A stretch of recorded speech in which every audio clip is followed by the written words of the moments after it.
রূপগঞ্জ নারায়ণগঞ্জ প্রতিনিধি মোহাম্মদ আবু কাউসার মিঠু এর তথ্যচিত্রে।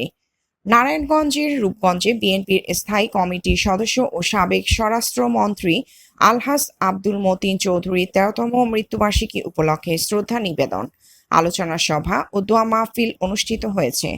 সকালে উপজেলার বিরাবো এলাকায় মরহুমের কবরে শ্রদ্ধা নিবেদন শেষে মোনাজাত করা হয়।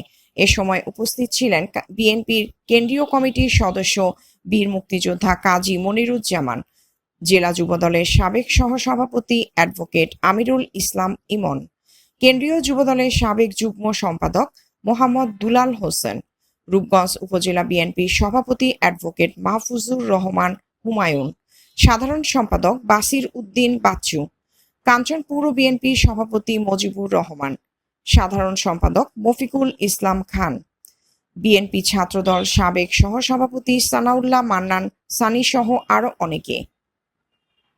প্রিয়াঙ্কা মল্লিক, দৈনিক তৃতীয় মাত্রা, ঢাকা।